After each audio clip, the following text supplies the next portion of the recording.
Live from Canada, it's the SSN podcast with your host, Larcher, Colin, and Liberty.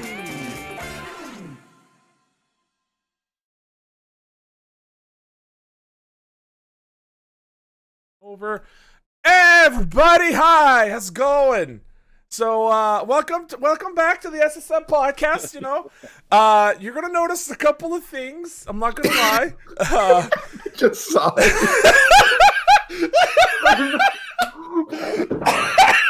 One of us. One of the things, you know, someone may be having some technical difficulties right now. I'm not gonna name who. I'm gonna leave you guys to guess which one of us is struggling right now. It's a mystery. You'll never know. I'm not moving at all. Very still. He's a Tom. I didn't know you were a ventriloquist, man. Yeah. He's here We to need some animation to control my jaw. That'd be fantastic. You just we need the South Park, just the top of the head moving. Yeah, right. Yeah. No, clearly he's here to replace, what is his name? Jeff Dunham, whatever the fuck that guy's name is. From the puppet guy? Legendary puppet guy. Yeah, I don't know if I want to use the word legendary. The guy was pretty racist. He was legendary for he was. But he was legendary for 2 years. I remember 2 years. He was all over Comedy Central. And then after that no one cared. Yeah. It's like for his Big Bang Theory came. Yeah. It's oh my god. Hold on. Welcome to the Jeff Dunham cast. Yeah. Nothing but Dunham here. We lured you in with the promise, with the allure of talking about Falcon and the Winter Soldier. We're just gonna talk about fucking Jeff Dunham and his racist fucking puppets. Wait, we're not going to talk about the Jeff Dunham plot twist? The Winter Soldier, it just turns out Jeff Dunham was in control the entire time. Jeff Dunham was the power broker. That's what happens, right? You know, I was gonna call him Nemo, but that's his name. What the fuck's his name? Not Nemo. Zemo. Zemo. So Zemo's gonna touch the butt. Well, it's he goes and he takes off the mask. That's boo you.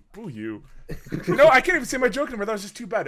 We're canceling, guys. We're done. All right, thanks for coming by. Wait, are you gonna say he takes the mask off and it's? Oh, dude, I forgot about that puppet. Oh my god. That's what I'm saying. He's fucking racist. That is awful. Jeez. And then you had the grumpy old man that had problem against gay people and stuff and all that jazz, and beating his wife or whatever. Oh my god. Yeah. And the Mexican pepper. Oh. I'm telling you. I forgot all about that. Right? There's so many layers of how wrong Jeff Dunham was back then. But at that time, people thought it was funny. Right? Oh my god. And there was another one. There was the one puppet that was quote unquote stupid. That I guess is the only way to say it. The hillbilly one. Oh my god. He's supposed to be a country folk, so he made him incredibly dumb and drank beer all the time. Oh my god, there's so many wrong things with that. It just reminds me of a time where you could it was openly okay for people to do shit like that. It was openly okay for all just to be racist. Yeah, and it would be considered funny. It's the same idea of look, this is not me promoting this dude because he was a stealer of jokes, but is it George Lopez? No, not George Carlin. Oh my god. The dude who had the ripoff of the Chappelle Carlos show. Carlos Mencia. That's how much I don't remember that man. Carlos Mencia. Thank you so much. His was just straight up Mexican stereotypes the entire way through, and people were like, "This is so funny." It's is it really? Are you sure about that now? You watch that shit now. Not only is it not funny because I'm sure that he stole all of those jokes from other comedians, but it's also just man, you're just burying your people. Holy shit. Yeah, it's just super reductive. And it's weird how we went from that to now we have a black Captain America. See that was me segueing to try and get this back. Oh yeah, but we'll get there eventually. Don't worry. Look, I'm an adult, okay? I got a latte machine. I've been drinking so much of this shit. Don't you worry about it. I'm an adult who has control over everything. Don't you worry. That's why Michael's not here. That's why Tom's video camera's not working. I have total control. I am the master of this domain. Power here. Yeah. But obviously, as as our wonderful boy here, Colin has mentioned, we are here to talk about Falcon and the Winter Soldier Season 1, question mark? It's the best way I'm going to put it at right now. Because there's a lot of speculation as to what's happening with the series, and a lot of us are still trying to figure it out. For those who don't know, the season, we'll say it was Season 1. For now, I'm going to say Season 1 ended just yesterday to, I want to say probably... I mean, let's get a general thoughts overall of the series. Let's start with Colin. What was your thought with it? I generally liked it. I think the finale was kind of hit or miss. That there was a lot of really good parts of it. I felt like other parts were glossed over generally, but I did generally like the series overall. I liked what it did with the characters. I liked the way it looked at the symbolism of the flag in America and race in America. I just generally liked it. It did a lot. Okay, all right. Lib, what you got for me, baby? Absolutely loved it. Every second. I mean, I'm a big Marvel fanboy, so if I'm thinking critically from writing standpoints and like directing standpoints, there were some points that were a little bit cheesy, not well thought out. Some plot twists were super obvious. Some, which I think we're saying spoiler alert. We're going to talk about all the nitty gritty stuff. Yes, yeah, literally in the title of the podcast right now. It's I know it says spoiler. And it says Season 1 talk. Like, you cannot avoid it. But it's like, for me, like seeing the actual almost comic book realistic suit, like almost to the T of what they gave Captain America, Sam Wilson, Captain America, in the costumes they give it to him. And when I saw that, I got so excited. It was like, it wasn't, it was close to that level of me seeing when you saw Spider-Man in Civil War. Now, like, we all knew he was going to be in there, but still, when you see him, you get that excitement of, like, Spider-Man's in this shit. And seeing Sam Wilson, Captain America, I was like, let's fucking go. Because he was my favorite when, in Endgame, when Cap passed the shield to him, it made me really excited. I didn't want Bucky's story to end with him being Captain America. It didn't make sense to me that that's what it would be. Mm-hmm. I'm not sure where his story would have went from there, but... I kind of like how it ended. I liked everything about it. I liked all the characters. The Sharon as the power broker thing, big spoiler. Okay, well, hold on. That's like. Oh, we're gonna get into it. We're gonna get into that. That's the overall thoughts. I was a fan. Yeah. Okay. I liked it. My favorite shot is when Carly is doing the whistle inside that warehouse, and Sam just comes around the corner like. Like, I don't know. He like stances up around the corner before he starts walking. It's really funny. But I liked it. I liked the whole series. All right, Tom, I know you're very animated and you're willing to talk. You're bouncing all over the place right now. We can see it on screen. What are your thoughts about the overall Season 1 of the show? I mean, I loved it. Give me any Marvel content, though. I don't give a shit what it is. Like, it doesn't matter. This was so good, so well thought out. I love everything they put into it. Even like touching on the big race divide in America, and they don't shy away from this stuff. Same with like WandaVision. They really touched on grief and how people deal with it. Yeah. And they're really touching on the race as a big part in this one. It's such a well done story. So I like two things, and I have got the first episode running in the back right now, just as a reminder, as a refresher for things that have happened. But it's very clear. It's this amazing idea of within the first shot of the show, you see Sam putting the shield away into a bag, giving it away, and it becomes literally full circle because at the end of the show, he has it again, and it's this awesome like, and it's this nice overarching story. That that kind of shows everything that he has to go through to become to that point of who he is and what he's accepted, and it's just this beautiful symbolism that you don't really get to notice. And two things that happen from the beginning to the end, which we'll talk about overall, I think it was nicely done. But yeah, I think my overall thoughts on this is really, really fucking good. Like it's amazing what they were able to do with the series. I think the fact that they didn't shy away with getting certain people to come in and reprise certain roles, really helps solidify this is not just, like, oh, it's a TV show. Again, like they did with WandaVision, like they really pushed. They did like, this belongs in the MCU. This is an MCU show. No matter what, it's a part of the story. That, like, theoretically now, what has happened here will be talked about or referenced or whatever in any other show that happens down the road, like any film, like the next Captain America film or the next, Avengers film.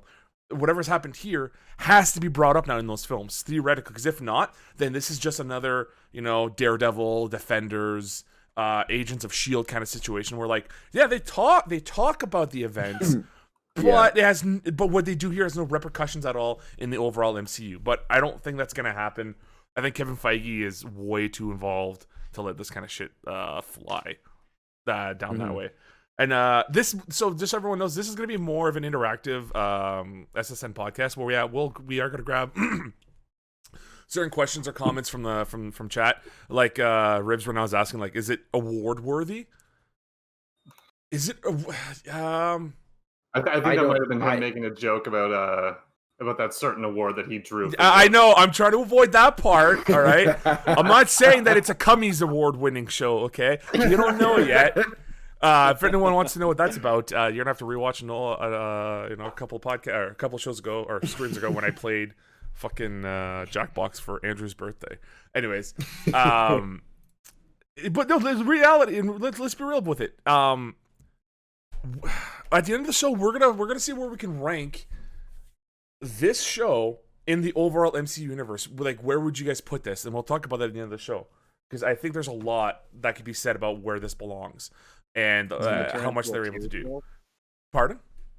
Is this going to turn into a tier show? No, we're not going to do the tier thing. We're just going to say where we think it belongs. Because again, we still have to talk about WandaVision one day. We're still going to have to talk about Loki that's coming out and go from there, right? Because this is all a part of Phase 4. So it's going to be very interesting to see what the hell they're going to do with all this. Also, Tom, be warned. Will has a picture of you. And that means he's probably going to Photoshop you as a Mountie or something from South Park. That'd be my guess. I just sent him one so that he can do it. I love everything they're doing with this phase. Yeah. I mean, it's so weird because Endgame was such a definitive end of the road for so many storylines and stuff, but it also left so many things wide open. So I'm glad they're not just like, okay, we have all these like kind of side-ish characters because our main Avengers team is kind of split up and, Cap's gone and Tony's gone. We have these like smaller characters and it's like, are we going to just throw them in a shitty teen movie? Are we going to a team movie? Are they going to, they're like, no, let's actually take a second to take some of these characters and, further humanize and look at the psychology of the life that they live outside of being a superhero. One of the things that's brought up in the Falcon and the Winter Soldier is Falcon doesn't have a whole lot of money right now because you don't really get paid to be an Avenger. You know what? Let's just jump into it right now because you're literally talking about episode 1. We're gonna jump into that right now. Then fuck it. Okay. Please finish your point though first. But yeah, we're just gonna jump into it now after that. But with that point though, it's like this. It's like taking a second away from Ultron wants to blow up the world. Loki wants to send aliens here. We're taking a step away from that. And we're looking at these people as people and saying, hey, they got really weird issues going on because they got really weird lives to deal with. Yeah. Sam, he's an Avenger, but he still faces the daily like bullshit that a black man's going to face in his day-to-day. Yeah. And they're like, this is a part of his life. We're not, And I give kudos to Disney for that. I think Disney likes to dance around subjects like that and homophobia and stuff like that because Disney's a really big company. To make a show where that's a really important part to it. I'll give. I don't think that was Disney necessarily. I think that was more Kevin. Like the Marvel team. But I enjoyed it. I like the step to say, hey. I liked saying, this Marvel universe we're in isn't a perfect world where, police brutality doesn't happen. They were like, we haven't talked about it, but clearly this is supposed to be like the real world. So people experience racism, nationalism, stuff like that. Yeah. So, but yeah, I like the idea of getting into the nitty gritty and saying these are real people. This is what Yeah. the real people go through. Yeah. Especially with all the repercussions of the blip. Like you've got Yeah. so many people without homes, you've got so many people without money, Or and people the being financial displaced and crisis shit. that they're in because they can't afford to give money to everybody Yeah. in this world where all these people came back. Yeah, it is this very interesting dynamic that they touch on, and they kind of dance between.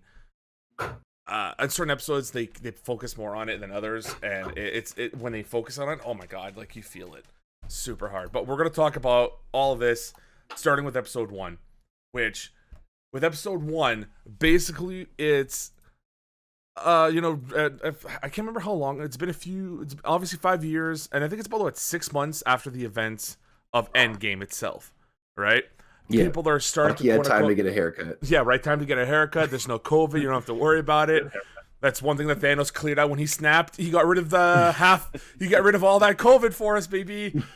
But no, it is this moment that you see in the show, and it starts off with like it's Falcon, Sam, with the shield, all dressed up, and then it quickly cuts to him trying to rescue a U.S. military guy, and they instantly show you how much he's improved as a hero, as a fighter, as everything, because he gets to take on Batroc, played by GSP, and Batroc is just a normal human, right? No special abilities. He's a guns for hire merc, but he was able to kind of keep toe to toe with Captain America, and then to show him have struggles or like almost equal fighting with Falcon actually kind of helps sets up this idea that no, Sam probably should already be Cap. Like it's clearly he's learned how to become a human super soldier, or without the super soldier part.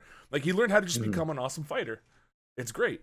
And it is this idea of like, oh wow, like maybe this is what the show's gonna be about right away. But no, because the moment after it happens, you get cut off to him giving up the shield and talking to a bunch of people about like, this is what Steve meant to us, to me. This is the shield represents more than just one man. It represents like the possibility that we as a country, what we can accomplish even after the blip and da da da da da. And you see all these fucking people lined up in the front, which I didn't even click on the first time viewing it. That you can notice that these are the senators that we end up by seeing at the end of the film, and how they're just there for the camera shots, so they're just there to look pretty and whatever. And they're just like, yes, Sam, say what we want you to say, so that we can get what we want. Because ultimately, this group of people have a different plan for that shield. And we don't know that yet, and it's just so fucking beautifully done. And then you get the moment of War Machine, Don Cheadle, right? Rhodey's there, and and it's the question that plagues Sam throughout the entire series, which is like, why didn't you take the shield? Why didn't you keep it? Why didn't you become Cap? Like Steve wanted you to do this, and then at first Sam's just like, man, I'm like, that's a big job to take. Like I don't think I can do that well, and they kind of touch on the whole, a black man being Captain America is not something that America is ready for right now. And Rhodey's just like, no, you're wrong. And like they kind of just leave it at that, right? And like, there's a moment in here, and this is gonna be one of the things that I will say at the end that I'm a little bit disappointed on, but we'll get to that, where it then kind of cuts to out of nowhere. I wasn't expecting this, and I didn't know at first. I wasn't like, wait, what the hell's going on? And I didn't pay attention to the arm, but then it cuts to like in Russia or somewhere, fucking the Winter Soldier just crashes through some shit, and he is fucking wrecking house, like taking dudes out left and right. And I'm like, oh yeah, it's Bucky doing. Oh no, wait, Bucky's not Bucky. No. Yeah, right. Like what the fuck's going on? I'm like, what? When did you grow your hair back? Like it took me a little bit longer than it should have. Obviously, up until the point when he's holding the dude by the throat. And he says, Hail Hydra. I'm like, oh, we're in a fucking flashback, boy! Like, yes! Like, yes, man! And yeah, he just comes up to him, pointing the gun at the one dude's head, and he just pulls the trigger when the guy's literally pleading, like, I'm not gonna say anything, don't worry about it, da da da. And it sets up this awesome, like, I don't know if it's PTSD is what you want to call it, Yeah, probably. Kind of, yeah. I mean, it's like it's more just the extreme regret and Right. grief he has for these people he's killed that he never wanted to, but he did. Yeah. And like Um, it is this moment of like it's clearly plaguing him, and you see him with a little notebook, I think, right at that point. Yeah, he's got Steve's notebook. Yeah, and then but instead of for Steve, when it was a bunch of music and artists that he should listen to kind of keep up with him, you see all these names that are written down. And like some of them have been crossed off, some of them haven't, and like he's struggling with it. And it's when they cue in with a therapist where it's like, you know, you're not the Winter Soldier anymore, right? And like Bucky's just kind of goes like, yeah, no, but the therapist knows, motherfucker's lying. Like he's still struggling with this, asking like, are you still getting the nightmares? He's like, no, I don't got no nightmares. And again, she's like, bullshit, don't lie to me.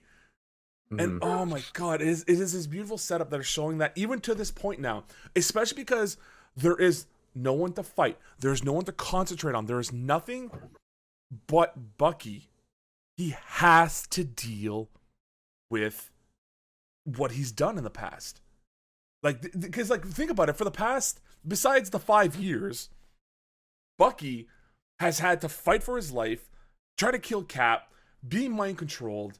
And then finally, when he had a moment of peace in Wakanda, he gets snapped. Right? He's gone.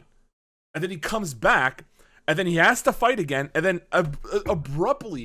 Captain America's like, see you later. Yeah. Right? So, for everyone else, obviously, it takes forever for that to happen. For him, it's like, what? I'm fighting. No, Steve! And, like, it's done.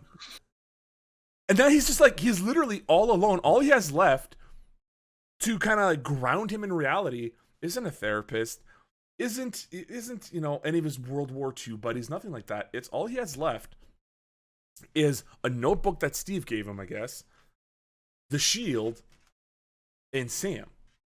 But at the beginning of the show, you could see that Sam and Bucky aren't really on talking terms. Like they're still kind of like jokingly, passive aggressively attacking each other. Like they know that they're teammates, they know that they should work together, but it doesn't mean that they're the best of buds right now. And it's so well placed at the beginning of the episode 1. A perfect continuation from Civil War too, because that's how they were that whole movie. Yes, combative, like kind of working together, but still just screw you, buddy. Yeah, exactly. I love the transformation, like just their their low-key relationship. There's like admiration, there is respect, but obviously like they got shit going on. Yeah. And I think one of my favorite scenes is the 5th episode. They're out throwing the shield and stuff, and Sam hits him with do you want some tough love? And Bucky's like, okay. And the thing is, it's not all of this stuff is super in character for Sam because they did such a good job with his character. And there is some people in the world that I disagree with who think that Bucky should have been Captain America instead of Sam, and I heavily disagree with them. But Sam has always been just like a lot like Steve. When Steve wasn't ready to be Captain America because he was just some kid from Brooklyn. But that's what made him a good captain. He didn't want to be the hero he was a good person who wanted to help people. Yeah. So that's why he did it. Sam, there was a lot more with Sam's decision to not be Captain America, but it's kind of the same thing. He is a good person, but it's a big mantle, and it's not about the fame or anything for him. It's about what Captain America is. And then as well with that, Sam, he's known to be working. He works with veterans. He works with PTSD, people struggling with PTSD. And that's an amazing character trait. I love, and I saw something about the Captain America movies, which you noticed in a lot of the Captain America movies, Captain America, like Steve Rogers, doesn't often go through a big character change. Most movies, it's all about a big character change for your character to develop. For Steve Rogers, it's about him actually just being a good person and having to like basically be around this world that is changing. This, his values are changing. Things that he thought he knew are changing. Like all this stuff. And I think that Sam kind of goes through that same journey during the show. The things that he is a good person. And by the end of it, I don't necessarily think he changes majorly. I think he learns a little bit about himself. But the world he lives in also, the perspective changes and he learns more about it as well. So, and I really like that about the character. I think there's a lot of parallels between Sam and Steve. So I think you're hitting a lot of stuff on the money here, where it's technically like Steve's morals never changed; they evolved, right? Yeah. And with Sam, you could argue that a lot of his never really do change, because we may not have seen it all on screen, but he is a man who has seen so much and has lived through so much. Again, being a black man in America, being a black man growing up in a poor neighborhood, where they reference being a veteran too, right? He fought pilots. Yeah. Or he was a pilot for however many years. Yeah, and it's this idea that like he's unlike Steve. Steve just had these strong morals, but you don't really know why. But with Sam, you know why, because of the shit that he's gone through, because of the people that he's tried to help throughout all of his years and stuff. Steve was just like, I'm a little man trying to survive in a big man's world. Yeah, like literally, it's what it was. It's what it was, right? Until he got the serum, and then he became, I'm a big man, but I still want to fight for the little man. For Sam, it's this idea of like, it's not just that I'm a little man fighting in a big man's world. It's, I'm a minority little man fighting in and this is weird to talk about because we're all white dudes, but it's still something that we can. It is something that I think we can all clearly understand and emphasize with. Empathize? Yeah, empathize. Sympathize? Empathize? I can't remember which one it is. Empathize, okay. Where it is this idea of like this injustice that like just for being who he is, not being an Avenger, not being anything else, but being a black man, going to the bank, trying to get a loan or a mortgage or whatever to help support the business or the boat to repair it. But because of they kind of touch upon it a little bit because him being black, but him being gone for 5 years from the blip, not having any equity. His name literally means nothing, even though he's a goddamn Avenger. Like all these things, right? That can help with the revenue of the boat and stuff. Sorry, there's like a little piece of something flying in front of my face. And it meant nothing to them, because it's like, I'm sorry, but it's not enough. Even though his sister has been running the business or doing all these things for all these years, it didn't matter anymore. None of it mattered. And they kind of play on that whole idea. It's like, well, is it because the banks are being racist towards black people? Which, I mean, it could be. They never really touch on it, but that could have been a thing. Historically, that has happened. Yes, yeah. So. And, yeah, you could very much vouch for that. That is a possibility. But then there's one other thing that happens in the first episode where the man that Bucky kills as the Winter Soldier, you find out, and this is when I wish they would have touched on more of this, because because the show is called The Falcon and the Winter Soldier. I wanted more of Bucky dealing with the pain, the grieving that he has for killing that dude, and trying to come up to the dad and tell him, like, I'm the one who murdered your son, because he's hanging out with this old man, having drinks with him every Wednesday, chilling, having a good time, and you could tell that every time he's talking to him, there's still something there that you as the audience, you might not be able to connect right away, but there's still something bothering Bucky at this point when he's talking to him, and you're like, is he just being awkward because he's he's 104 years old and he doesn't really know how to socialize with normal people? No, it's because he killed the man's son, and he's trying to find a way to tell him this. And it's this awesome idea of like, it's not just a struggle of like, oh, I need to become a better human being. It's like, and it's something they touch on at the end, where it's like Bucky needs to let go of the fact that he's not the Winter Soldier anymore. But to let go of that, he needs to confront his faults. And it's not just capturing old Hydra agents like he was writing off in his book. It's going to the people that he's hurt the most and coming up to them and confronting them. It's the same idea of like I think it's with alcoholics when they go through their grieving stages. It's one of them, they have to go up, and if they hurt people because of their abuse, their alcoholic abuses, they go up to him like, I am I'm 3 months sober, but I'm here to apologize for the things that I've done, all the wrongs that I've done to you. It wasn't okay. I was a monster back then. I don't have any excuses. All I can say is I apologize, and if there's anything that I can do to help, let me know. He touches upon that, but you just don't get enough, because you get that little bit at the beginning, you get a midway point, and then you get the And then end it's a result buddy in cop Sam. movie. Yeah, then yeah, right? And it's like I just wanted more, which you didn't get. But anyways, the episode ends with the first episode. Oh, sorry, Colin, what's up? I was just gonna say I agree. I think they did enough of it in the beginning and the middle, but I do agree they definitely didn't get enough at the end. Yeah. That's one thing that I the felt when we get to the ending last was, episode. I felt like it was very rushed in the last episode. Yeah. Because they started the conversation and then because he started talking to the old guy about hey, I was the Winter Soldier and I murdered your son. I wanted more of that scene. I wanted to see them talk about it and then deal with that trauma. It was like, nope, scene's over. Yeah, like So it literally felt. Yeah. They could do an Like, I entire feel like montage the, of him going through the notebooks, crossing people off, walking away. Kind of like in Jay and Silent Bob when they go to meet those people that kick their asses and like talk shit about them in the movie. All you can hear in the song is like, how many people want to kick some ass? Dude, that'd be amazing. I was gonna go. Bucky walking away smiling while whoever he talked to is just bawling in the background. I'm happier now. Oh my god. I thought they were going to go with like a Tobey Maguire Spider-Man montage. Raindrops keep falling. And he's like walking down the street all happy. Yeah. Just but eating anyways, a hot dog. yeah. Episode 1 ends with Sam and his sister mad because they couldn't get the loan, trying to figure out what the fuck's up next. And then they see on TV fucking Wyatt Russell, John Walker, The boy. with fucking Captain America outfit and the shield. And you just see Sam's face being like, oh, what the fuck? Unironically, one of my favorite characters in the series. John Walker? Oh, absolutely. Yeah. Yeah. Not because I'm a big fan of his version of Captain America. I'm a big fan of what his person was. Like who John Walker is.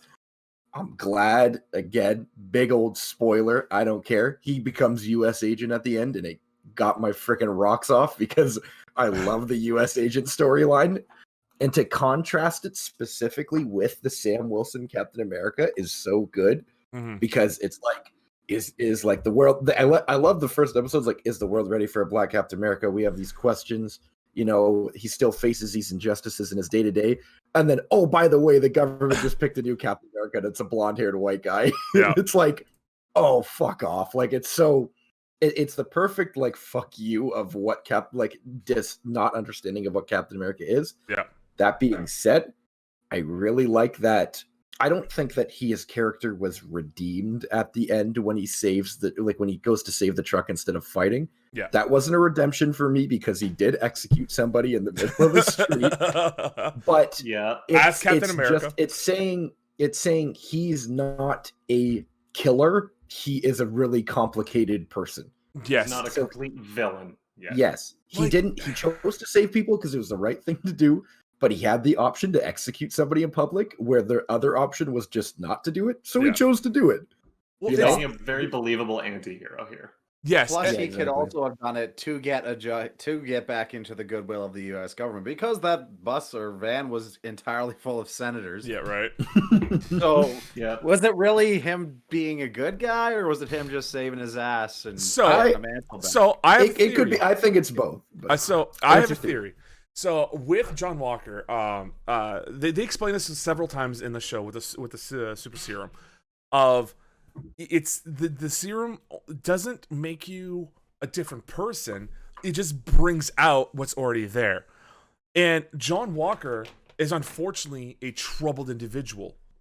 And they talk about this in certain episodes where they him and Lamar, when Lamar's still alive, talk about like, yeah, I got 3 Purple Hearts. What does that mean? Nothing. He's like, the shit that I had to go through to earn these medals, like the people that I lost and the things I had to do to save the others. It's like they're referencing that this man has seen so much horrors in his life as a soldier for the United States government that it has left him with this conflicted ideology of like, I want to protect and serve, but the peaceful route isn't always the answer. Because you have to get your hands dirty to do what's right. Right?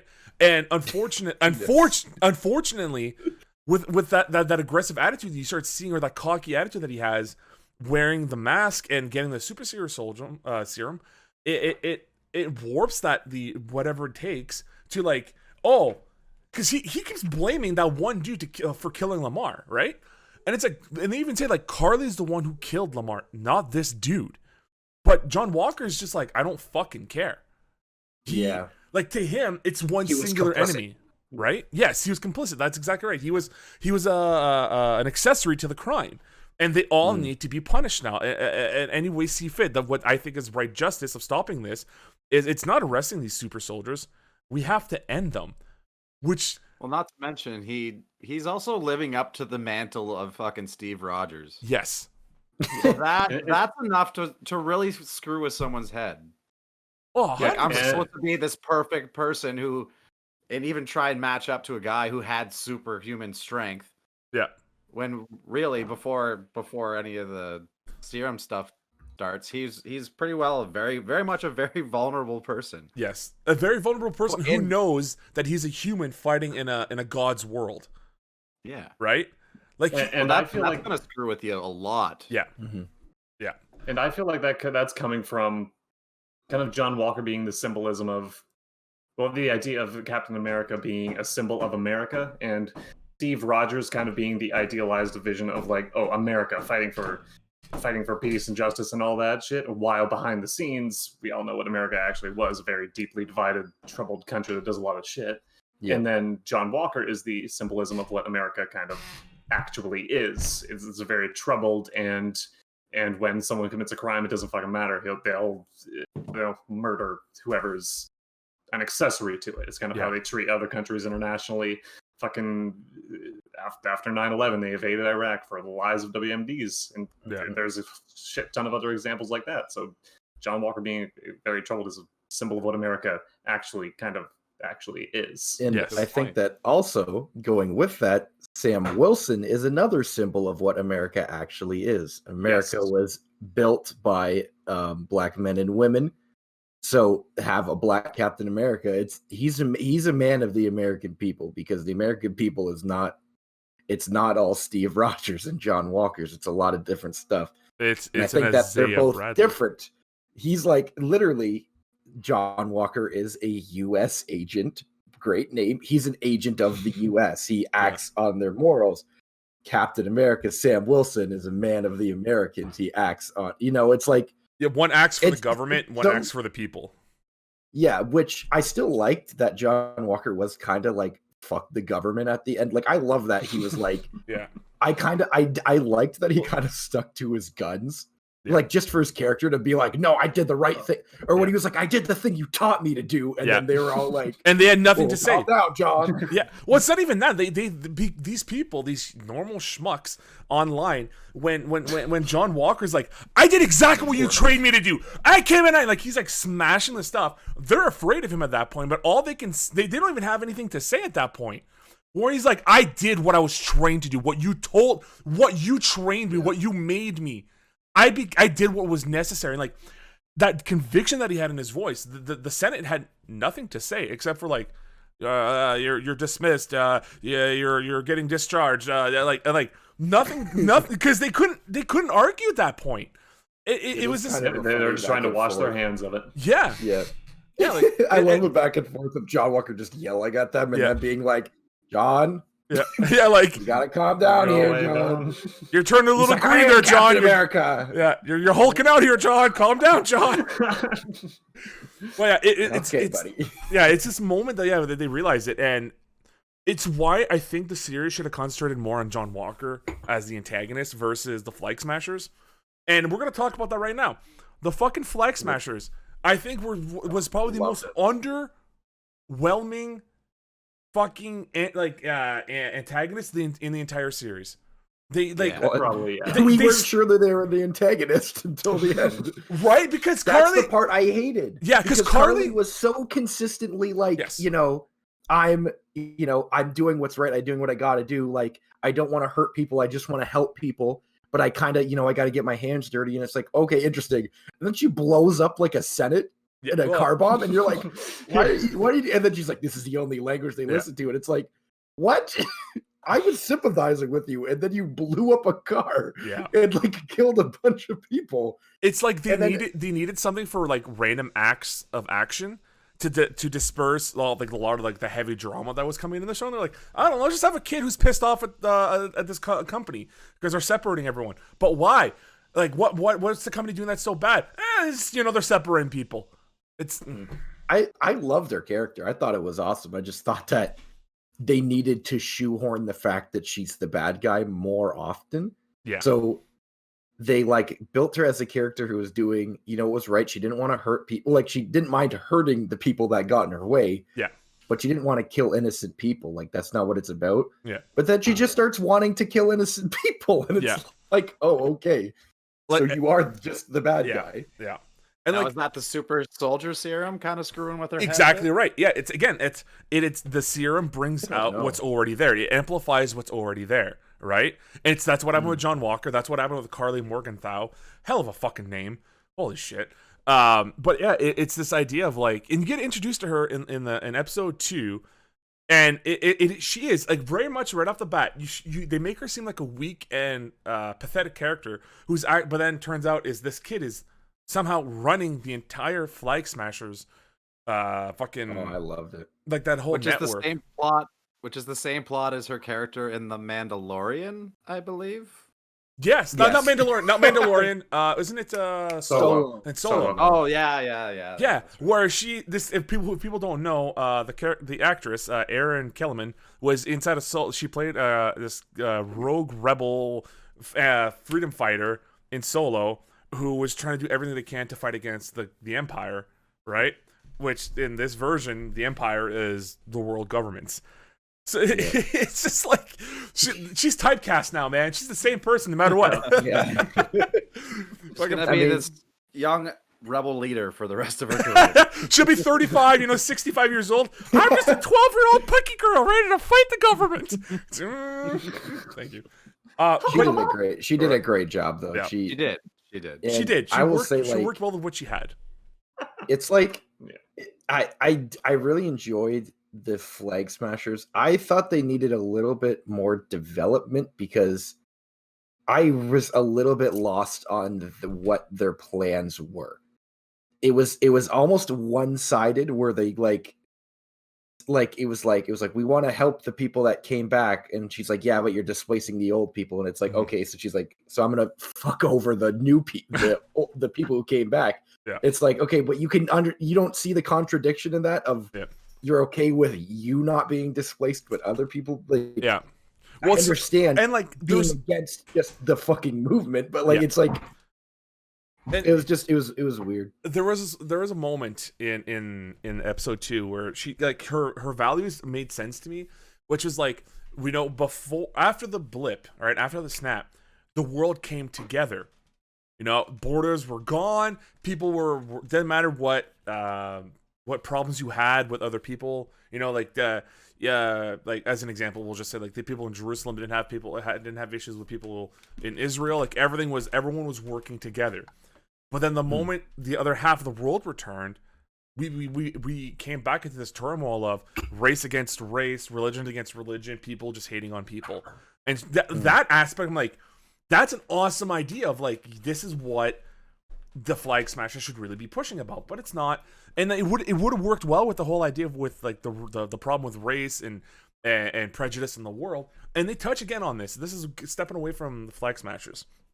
When in episode 2, we're gonna have to fly through some of these episodes. Like Bucky introduces Sam to the other Captain America at the time, right? Which was Isaiah Bradley, played by Carl Lumbly. And I just want to say, this fucking character. Oh, you want to talk about how to feel and how to hate the government and stuff? That is it, man. It is that goddamn moment where like he's like the passion that the character, the actor brings in for Isaiah. And like, do you know what thanks I got for rescuing my boys from the internment camp or whatever that was happening? I got put in jail. I got tortured. I got poked and prodded until the only people left was me. And I was in there, and I got no thanks. I got nothing but disrespect and hate. And like the passion that he has, and the moment when he throws the thing into the corner of the wall, and like tell him to get out, and then for Sam to then talk to Bucky, he's like, you knew about this, and like you never told me. Did Steve know about this? And like, you know, obviously Bucky's like, Steve was frozen. Steve never knew. The only reason why he knew about it was because he fought Isaiah Bradley and he lost his arm during the Vietnam War. He lost his one robot arm. And it's again, they reintroduced that whole thing of racism because as they're arguing in the middle of the street, cops roll by and they talk to Bucky, being like, "Hey, is everything okay, sir? Like, is this guy bothering you?" And then Bucky's like, "Are you fucking kidding me? Yeah, like, do you know who this is?" Yeah. Fucking Falcon. Yeah. And they're like, "Oh, I'm sorry, I didn't notice without the goggles." It's like, fuck. I wish they would have had more like a flashback for Isaiah Bradley though during the Yeah. Korean War or something. Well, I have a feeling. All I right, just want to see Isaiah Bradley kicking ass because that's what I want to see. Yeah. Well, so I have a theory, and I don't think they're going to do it because I think it'd be too much for them as a Disney show. But could you imagine if they would do an Isaiah Bradley, 60s, 70s period piece of him as a super soldier? But the problem with that is that there's so much that you'd have to not even tiptoe, but you'd have to talk about the very clear racism and the torture scenes and all this stuff that I don't think they'll ever do. It'd be a really intense show for Disney to put out. Yeah, it really would. That's like some Band of Brothers shit that Disney would be covering. Yeah, that's why I don't think they'll ever do it, unfortunately. But it would be a hell of an idea. I do believe there will be a continuation of the Bradley lineage, though, because if you don't know, Elijah Bradley, also Isaiah's grandson, is widely known for being the Patriot, who is part of the Young Avengers. And right now, they're introducing Kate Bishop Hawkeye, who's part of the Young Avengers. They've shown us Wiccan and Speed in WandaVision, who's part of the Young Avengers. And we just saw Elijah Bradley. So I personally have my hopes up for Young Avengers because I love like Teen Titans shit like that, Young Justice. I love like the kid, because you always do like the kid team up movies where they have to like do whatever the main superheroes do, and they're like, we can't do it, we're just kids, but then they just do it anyway, and it's awesome. So them bringing in Elijah Bradley, I think they're gonna I hope they do something with them in the future, like as the Patriot. I don't know that they will, but I think Marvel likes to introduce characters we know just so that we can get excited, and then they just don't really touch on it. Yeah, like a bunch of Easter eggs, right? It's to go, right? We have Young Avengers they could do. You have Thunderbolts. That's another option. Yes. Well, okay, so speaking of that, you want to talk about Thunderbolts? Yeah, okay, so Thunderbolts is confirmed. So, I mean, they go to the raft, right? They first of all, no, hold on. No, we're going to talk about that in a minute. We got to move on to the next episode, okay? Because we touched on a lot of stuff. We're in like an hour in, and we've only done 2 episods, and there's 6 episodes. Okay. I just saw the do overall. Going episode by episode is probably not the best choice. Yeah.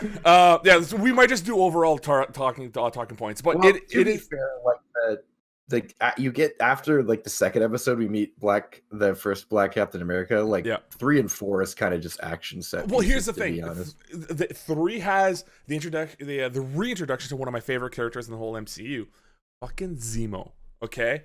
Oh yeah. I absolutely love Zemo. I am absolutely depressed on how they kind of changed his character in this one. Okay. Because what do you mean? So okay.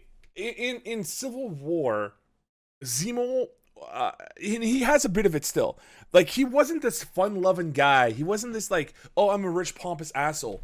He was a former soldier who wants revenge for what has happened to his family in Sokovia. Okay? Mm-hmm.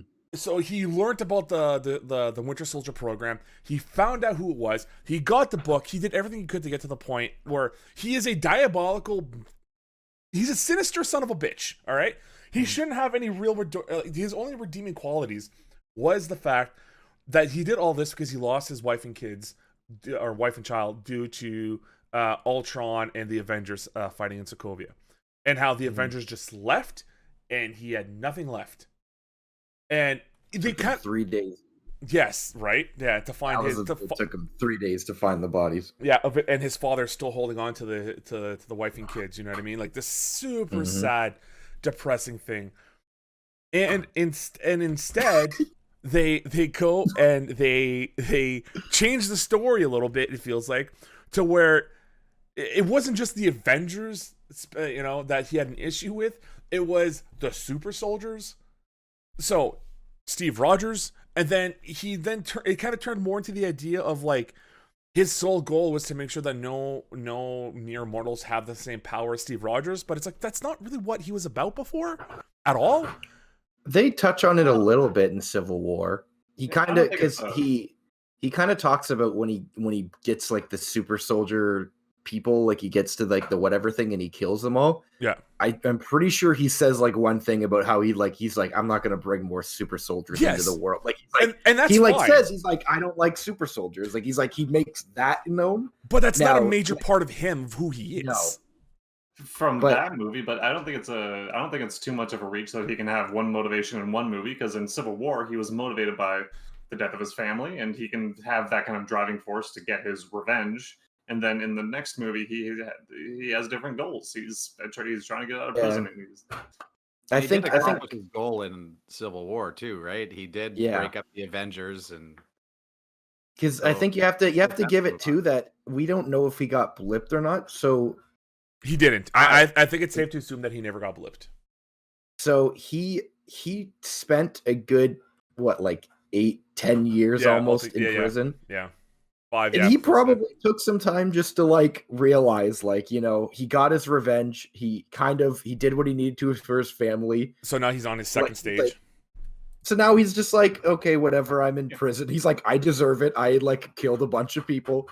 It's like whatever. He's get out of prison, go to Madripoor, and fucking party. Yeah, like okay, but that's what I'm talking. I think that's too. I know that time has passed. Like he could change. I don't think he's a dude that would sit and dance, come like do this dance. Like he was never that character. Also, I didn't think, if I'm not mistaken, technically in the movie he wasn't a guy from money. He didn't come from money. He was just a dude. They never say that. They never say they that. Never, but like he's a soldier and he has a family. Those are the only real things we know, right? Yeah. Yes, but it's kind of weird because you'd figure if he had money, like Sokovia was a super poor country. Yeah. If he had money, like I guess maybe his family would be in better situation. Like it's kind of for me. I was like, I'm glad they did it because I like Baron Zemo. Like being a rich, the character's always been like a rich dude with connections. That's Baron Zemo's always been that. But in the Civil War, they wanted a more grounded, like this ex-Black Ops dude who was like just infiltrating, like this kind of like it doesn't take a big, powerful man to break apart the Avengers because of that fragile. Yeah, I really like that. But then they're like, but we want to do like the comic book Baron Zemo now, so we're just gonna say he was rich. Yeah, and don't think too much about it. Personally, I was like, okay, like what I can accept this. It was like a big different character change. I agree with that because looking at it now, I kind of see what you mean. Where he was like sinister in that movie, but at the same time, I'm okay just as a viewer accepting that 10 years in prison just made him kind of want to like be less revengey about life. He got his revenge and he spent some time like reading and watching the news and stuff, and then he finally gets out and he's like, oh well, I'm gonna go see my butler, I'm gonna go hang out with these dudes. I know I'm gonna go back to prison, but like maybe we can go to Madripoor, hit up a club, have some fun with the Winter Soldier. Like it's the way I can accept it as him being a person who's grown and is like at this point of like, fuck it, like whatever. Like as you can see, he doesn't care about going back to prison. He wanted to go to the grave to mourn his family, and then he's like, okay, you're gonna go to the raft, and then he's like, all right. So I think with that, the way I see it. Oh, go for it. The way I see it is it's actually kind of the reverse, because the Zemo that we see in Falcon and Winter Soldier is more kind of who he actually is, and it's just that when we were introduced to him in Civil War, that's when he's grieving. That's when he's in the middle of like the worst shit of his life. He just lost his family, so he's in fucking work mode. He's in revenge mode. So like he's like moving past that, and he's kind of moved past his grief, and that's kind of another way of looking at grief. Grief and trauma and dealing with the problems, because every character in Falcon and Winter Soldier has to deal with their traumas and their shitty lives have been completely gone wrong. And so Zemo's another way to kind of look at that. Now, And in it's- Civil there's- War, he was trying to play it under the radar too. He's outsmarting the Avengers and causing these giant bombings at UN. He's got to be very under the radar. If he was flamboyant and rich and running around throwing Turkish delights to all the kids as he blew up a fucking building, it probably wouldn't go over as well. I think it would have been nice to in Civil War have a throwaway line about them figuring out who it is and being like that, like Zemo. What's that name from? And it's like he's got ties to like the Sokovian government or something. that would've explains. been nice. That would have just been a nice explains it. throwaway line. Yeah. But the thing is, there's this one, I forget who it was. It's this old comic or animated series about like Superman tracking down like Lex Luthor because he thinks Lex Luthor's doing some evil shit. But then Lex Luthor is literally just at like a restaurant. And Superman's like, what the hell? And he's like, I know I have evil plans all the time. He's like, I'm just tired. He's like, man, I just wanted a day off. Like, I'm just gonna eat dinner. And like him and Superman just kind of like hang out. Like they talk to each other about each other a little bit, but it's like, it's just kind of like, I can't be evil all the time. Like I'm tired. I need with a day Andre, off. the Superman version. Yeah, exactly. It's like, I don't think it's something like that. It's just like a comic book character, and it was one of the characters like Doctor Doom, where he can do illegal shit, but then he just gets away with it. But it's like I just really liked it. I kind of felt like Zemo was like that. He's like, I'm evil. I have these plans to get rid of the super soldiers. I'll hear him. And he's like, but I'm not going to take over the world. Yeah. That's like a lot of effort. Totally evil. He likes Marvin Gaye. Yeah. Exactly. Do you know what takes no effort though? What's that? The segue to our sponsor. Ooh. Yeah, which is it's us again. So this episode of the SSN podcast is once again brought to you by us, SSN, because we want to let you know that we are still in the tail end now of free content month here in there it is. There's Colin repping that shirt so beautifully. It is the end of free content month for April, which means that the live episodes of the SSN podcast will be found specifically and exclusively on patreon.com/selectstartnetwork. We're at about the $14 mark. You go ahead and keep joining the conversation with us, chit chat, have some questions for the post show, watch the post show, and get so much more, like 10% off merch and a couple other goodies if you're ever so inclined to sign up to that level. But if you can't, if you can only toss a couple bucks, I understand. That's why we got a $1.20 tier or a $2 tier if you're Canadians. Sorry, Canadians, that's how it is. But you know, tier. it's a 2D tier. It's your cup of coffee from garbage Tim Hortons, but you know you're making it actually worth. Don't get something. coffee for yourself. Get us as coffee. Yeah, get us the coffee. Yeah, that's right. But yeah, it is. If you want to go and check it out over there, there's a bunch of stuff you could see. Talk to exclusive people in our Patreon / sub chat on our Discord. We got a bunch of things that are going to be set up for you there. But other than that, we'll continue on with the story. All right. Before we move on to like the 4th episode, does anyone have any other thoughts on like Zemo in the show or Sharon Carter as well? She's introduced in that episode. I could really care less about Sharon Carter. I'll be very honest. That was meh. I like the fact that they let their guard down with Zemo to the point where they brought him to the man who makes the super soldier serum, and he just blasts him in the head. And they're like, why did you do that? And he's like, yeah, they're literally like, Zemo, what the heck? And he's like, do you guys understand? This is my mission in life right now. What it is. I'm Garrett Zemo. Yeah. Have you seen the edit of when he's like, he finds the car in the scrapyard and he pulls up in front of them, and it's that scene from The Office of Michael driving up and listening to Lady Gaga. Oh my god. He just pulls up to them and goes, "It's Britney, bitch." But yeah, they had like this weird like 3-man bromance for that whole episode. So, it was kind of awesome. Speaking of that, I actually really like Zemo and Bucky. There's something about their dynamic. Yeah, I want to see them fuck. Well, yeah, obviously, but it's this idea of like Daniel Brühl, the guy who plays Zemo, brings this like he understands and he actually feels bad for the things that he made Bucky do.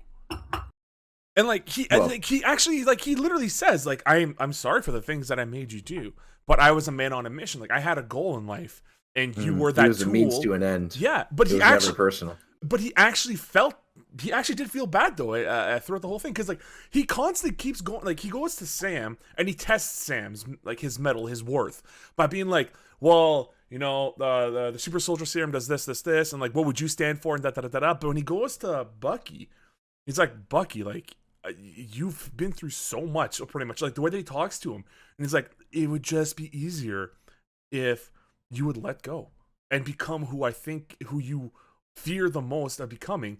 But that is who you are. But he's trying to relate to him in a sense of like not just trying to unleash the beast. It is this idea of like you're fighting so hard to not admit to who you are, because to Zemo, Bucky is the Winter Soldier. That is what he's good at. It's funny because he's right, but he's right in the wrong way. Yes, he's like, Bucky, you need to let go and be who you are, and yeah. who Bucky is James Buchanan Barnes. Yes, but he's like, no, you're the Winter Soldier. Yeah. You're a murderer. And like, oh my god, there's that scene. There's that scene in episode 3 of when they're in the bar, and like he just goes up to the Winter Soldier, like, and he just goes like, you know, like you have to fight like how you used to, or whatever he says. Yeah. And there's that moment of like to comply. Oh my god, and fucking Bucky just wrecks, like, to the point where I'm like, hey, yeah, I don't care what I see anymore. Bucky can kill every single person in this show. I don't care who they are. Because, like, he's literally throwing people against poles and smashing them and, like, choke slamming people to the ground and shit. And I'm just sitting there and I'm like, oh yeah, I forgot. Bucky's a straight, like, if he wants to, he's a straight up stone cold killer. Like, he almost killed Captain America in the Winter Soldier. Like, he had him beat. Like, he's technically a superior fighter, superior everything to Captain America, because he has no morals. He had nothing to stop him from fucking killing someone. And I'm like, oh, I want to see more of this. But they always pull him back. They always pull him back in the show, and I hated it. Why? Because that's one thing. That was my biggest gripe with this show. You've underpowered Bucky in every fight. You've got all these people that have taken the super soldier serum. They don't have formal training in military. Wakandan arm, a fucking Wakanda arm. Like, well, to be fair, they were like 4v1ing him most of the time.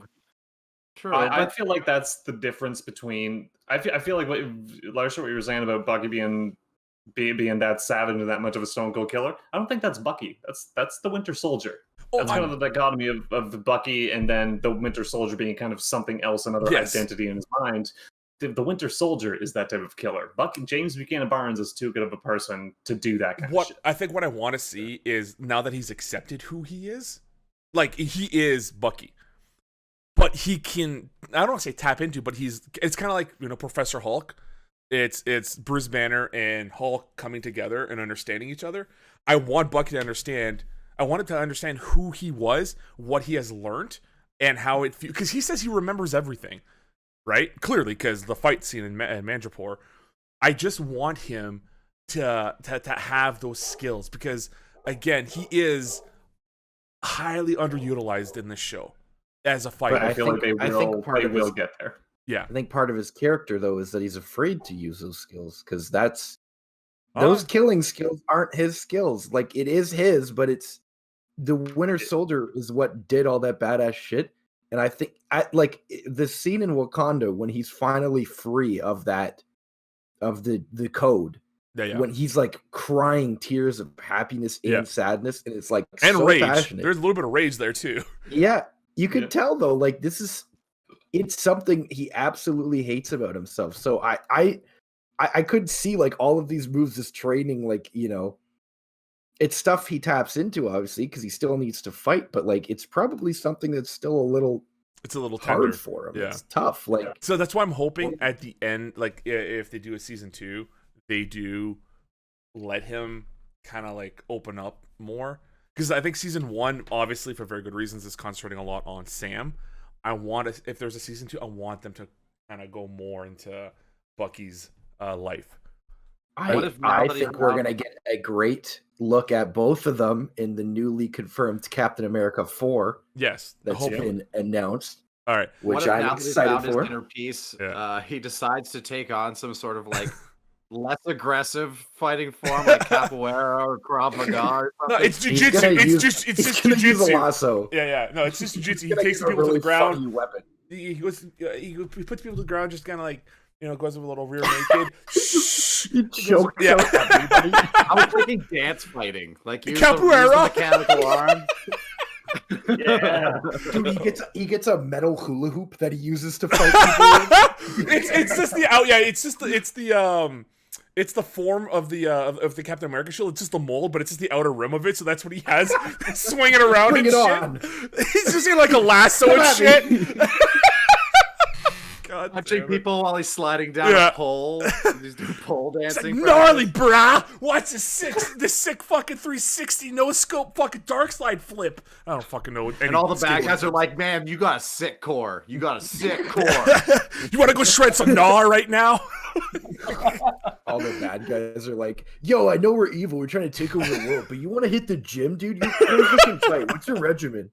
What- Bro, how much yeah. steam you want? No Yeah, protein. what's your pre-workout? Does it involve supplements? That's a cheap plug for you, Tony. Last before and after you work out. Yeah. Okay. Anyways, we're gonna go into I think one of the more impactful episodes now, which is the whole world is watching. And it is this discussion. By the way, again, was anyone surprised that Sharon Carter was a power broker? I'm gonna be very like, No, not yeah. even a little Everyone bit. saw it coming, right? Yeah. Yeah, Yeah. it was so. I don't know why it was funny to me at the end when she's just like, "Who wants all of the government secrets? Yeah. I got them," and Yeah. I'm like, "Okay." She's All saying right. this outside of a government Right? building, not That- even anywhere. Which I'm sure is bugged to be like, there's people that can hear things on the footsteps. Like, did Sharon just Carter just? Guys, we need to get her right now. There's We just just like promoted some her dude and who's like, promoted her like 2 minutes "Dude, ago. I think What the she's the power broker." I can still hear you, Sharon. I can still hear you. Yeah, she's talking like she's in the bathroom, like these idiots will never find out my secret that I'm the power broker. Flush. I'm sorry, what was that shit? Like, fuck, man, come on. Like that was also a very weak after credit scene. I'm not gonna lie, that was pretty garbage. Anyways, But makes you kind of think, what is her plans for the super soldier serum? She's the one that was getting it made this whole time. Why does she want it so much? was gonna be, but she was just like, "Oh no, I was just selling it because I want money." Yeah. and it's like, There's "Oh, gotta be okay, more to it than that. there should have Just been. like that lifestyle, I guess. yeah." It's weird. It's I weird don't to know. think. Yeah. It didn't feel very developed, and I feel bad because I thought Sharon Carter was a really cool character. Yeah. Like in There Civil was a War. lot they and could have everything. done with her, but in the end, it was like, oh, okay, I guess that. Dude, when they first introduced her, and it's like, oh yeah, she's like, I've been living in Madripoor and have fucking made a basically like a stolen art empire. I Yeah. was like, Like, yeah, good, Sharon, okay, good for you. this guy is sick. But And then it's like, now I'm the power broker. Who Yeah. wants the government secrets? Also- I don't care. I'm outside the building. Think about that, okay? I want you to think about that. So, she's the power broker. So she's in episode 3 when they're fighting those people out in the canister stuff. She sent them there. She kills her own people, which fine, that's a bad guy move to do. But at the same time, I'm sure they know who the power broker was, and they're like, But why did they like why did she greenlight Zemo going in there? yes, knowing what If Zemo anything, would you do. knew he was gonna kill somebody. Yeah, like it's so that's when we're overthinking it, and there's like some slight plot holes that happen.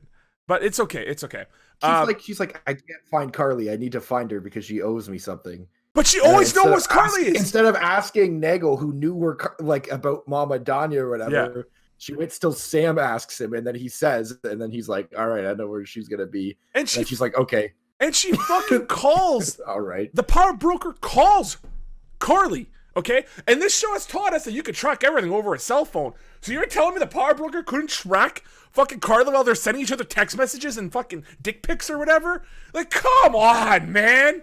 Come on. That was Yeah, it was just weird. Like I was like I'm like, I don't know who else it would be, but like it just felt weird. Thunderbolt Ross. Make a Thunderbolt Ross. Yeah.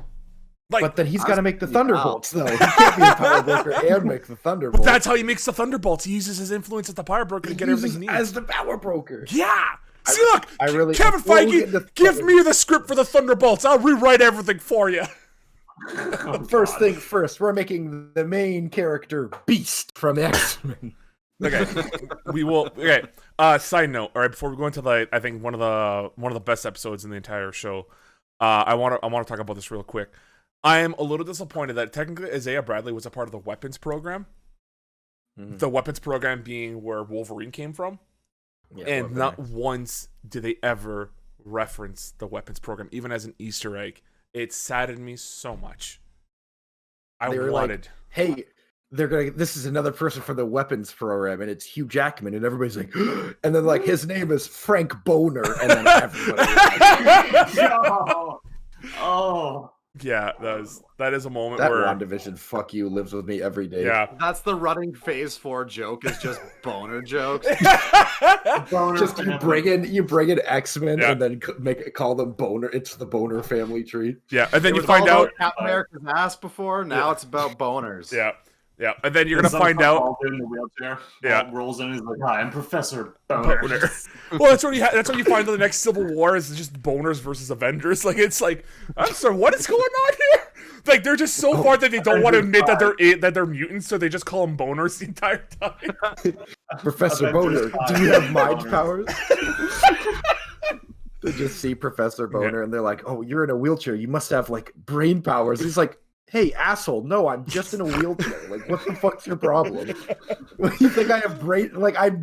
It's like, "Fuck you, Avengers," and then Yeah. just goes away. Oh my god.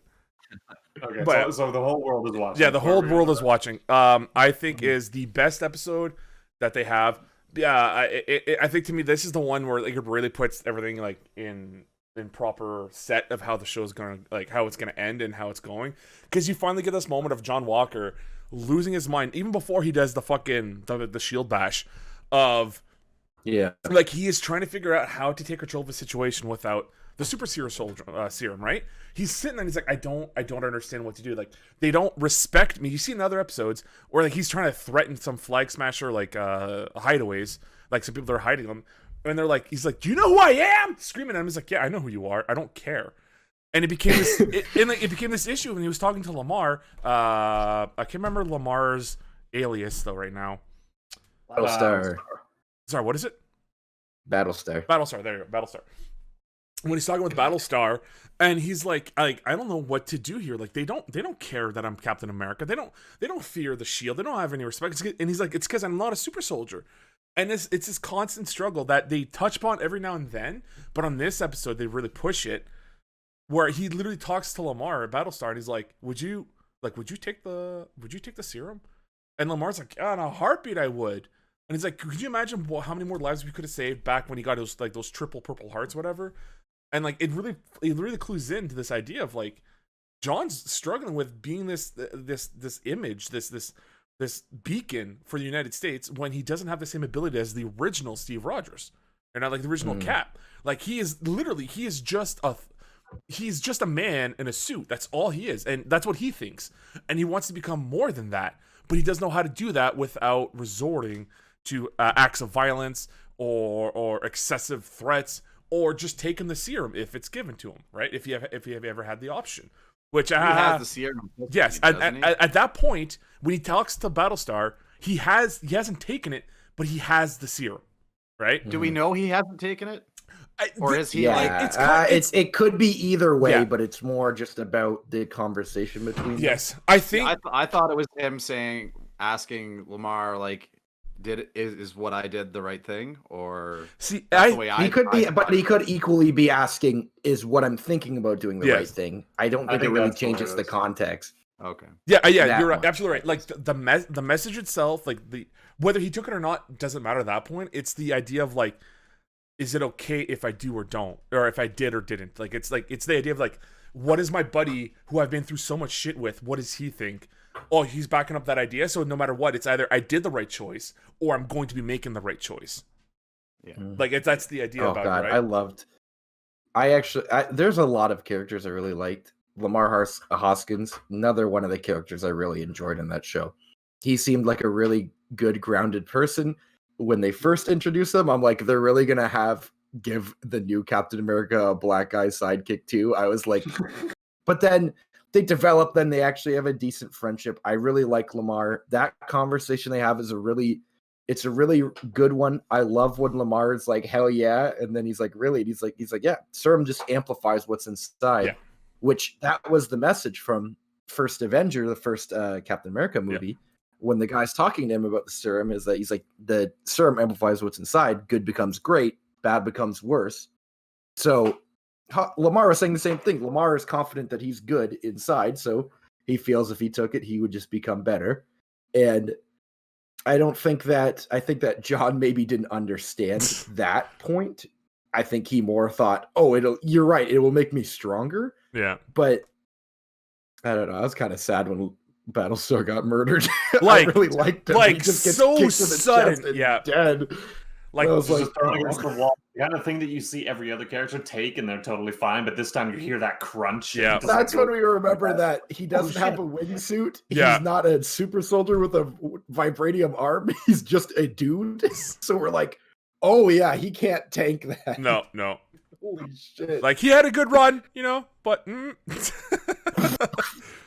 it's like, dude, I remembered seeing that. I was like, oh my God. They just, and I'm like, I was like, John Walker. And seeing John Walker, you're like, oh, Lamar, or like just shaking him. There's Yeah, yeah. there's so much Oh my tragedy in God, dude. And that's Really? the moment, man. That's the moment where fucking Walker snaps. Well, before that, there's the conversation where like Sam's with Carly and he's repeating some of the stuff that Zemo said where it's like, she's a supremacist.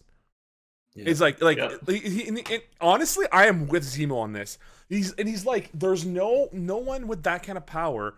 It's basically, absolute power corrupts absolutely, right? Well, yeah, he's like, you can't have that much power and not think that you're more powerful than people. That's the point. Yeah. And it's like That's what it does. Yeah, and I love the conversation that he has, because it's also this moment where while Lamar and Walker are having that conversation, Zemo asks Sam, like, well, would you take the serum? And without skipping a fucking beat, Sam's like, no, I wouldn't. Because like Sam knows that he doesn't need the super soldier serum to be more than what he is, because he already is the ultimate version of him. He is, the prime. He is a super soldier without the serum. Is basically what's happening. Like, he is the perfect Captain America, whether he realizes it or not.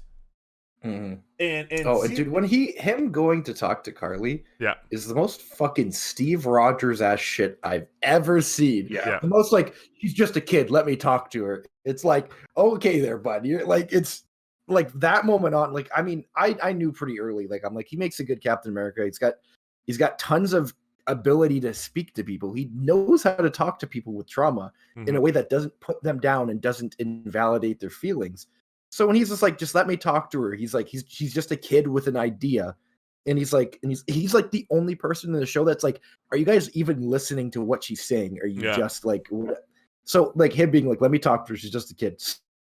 Fucking Captain America. So I loved it so much.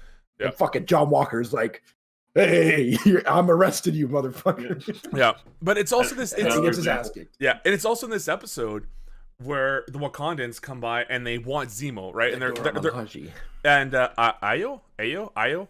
I'm gonna butcher the name. Ayo. One of those. Yeah, I think it's literally Ayo. I believe is her name. Yeah, Ayo. I think it's Io. Yeah, Ayo. Yeah, and they're like, we're here for Zemo, and like they know the dangers that Zemo represents, so like they want to take him back and put him in the raft so that there is no way this man can escape. Yeah. Yes, that's right. They killed it's not T'Challa. T'Chaka. Yeah, they killed the Lord T'Chaka, and they're really mad about it. That's a Siege reference right there. They killed King Gibraltar. They found a way to kill the Lord. Lord T'Chaka's dead. He couldn't eat the last pickle. It's very unfortunate. So the Wakandans are really mad.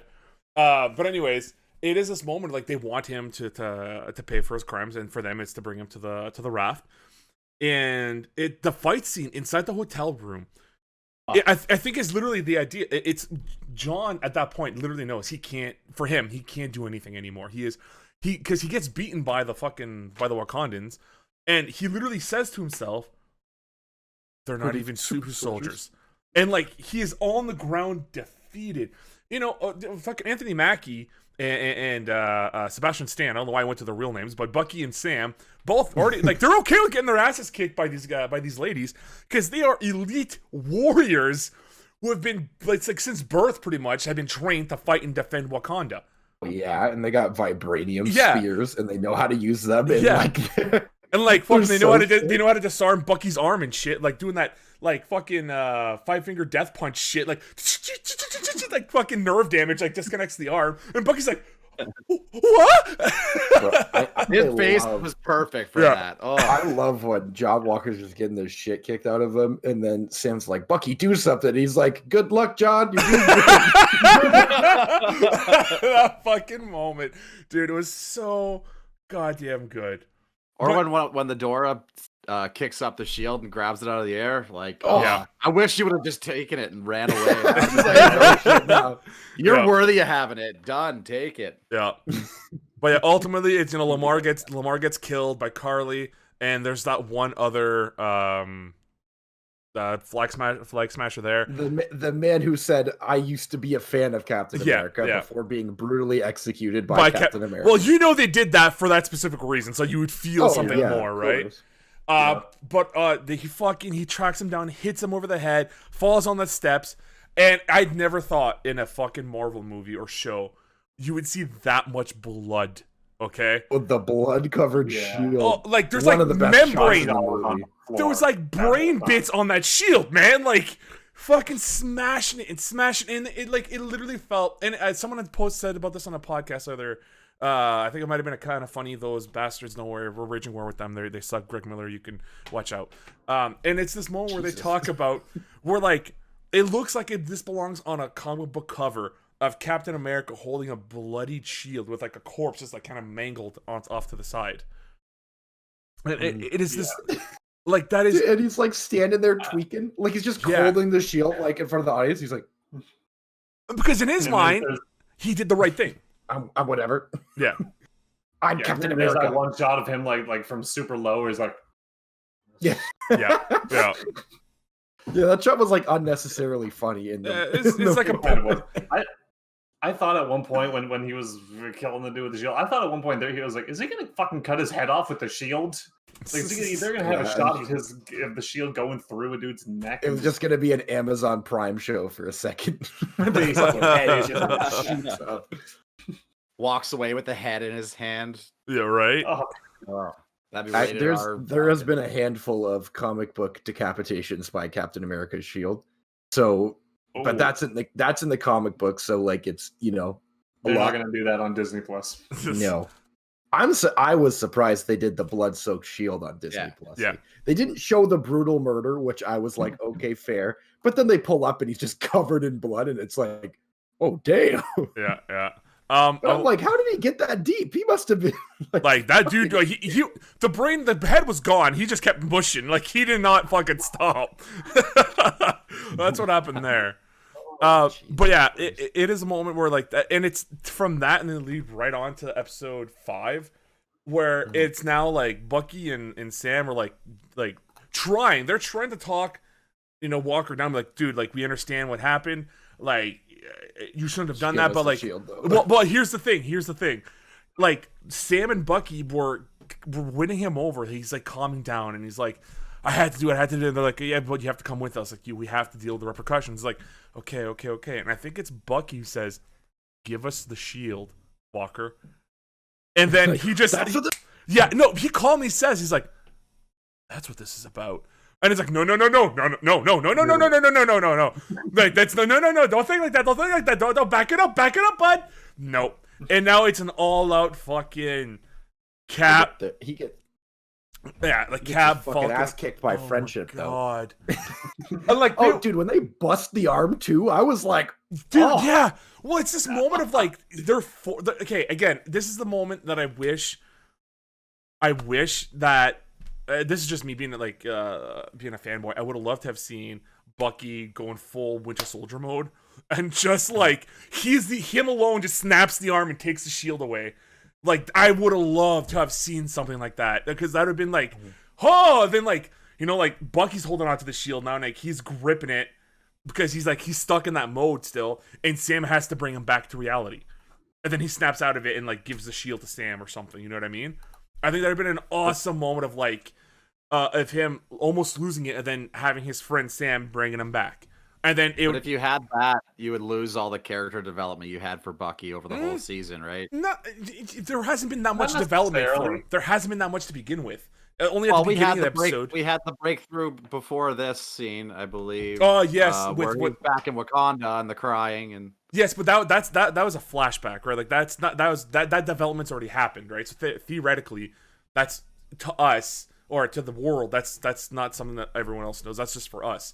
But I think that it would be a moment because again, he did do this in Madripoor where he flipped the switch, and it would just have to be like not even like him going over the edge, but it's showing to the world that he is struggling like John Walker. But the difference is he has the power and the support to not go into the deep end. Yeah, I actually agree. I agree with you on that because I'm thinking that it would have given a little bit more power to that scene where he kind of like says you need to like, where Sam says like you need to let go, man.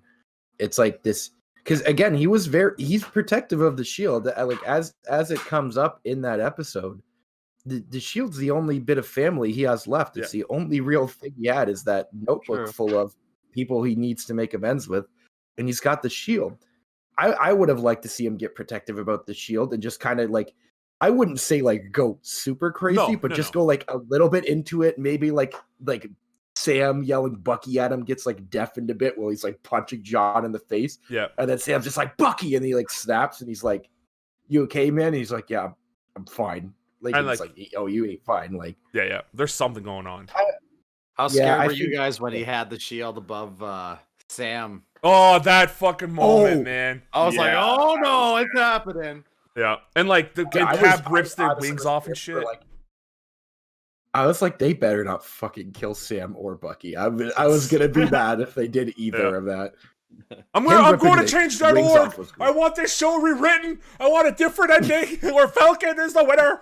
Yeah. I got my perfect ending. I got Bucky was invited to the cookout ending, and that is my favorite ending to any show ever. I completely loved how they had Bucky coming and flirting with Sam's sister. Yes, Sarah. Oh my god, completely randomly.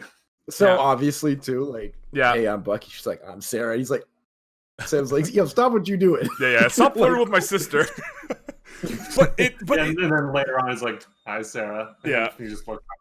I just love them making it canon that Bucky is a snow bunny. It is this idea. I'm not going to say you're using that term right, but I see what you're going for. It's the same concept, different gender swaps, but the same concept. It is this interesting idea though that like there's so much that happens at the beginning of that episode. Snow bunnies too, so we can't say anything. Yeah.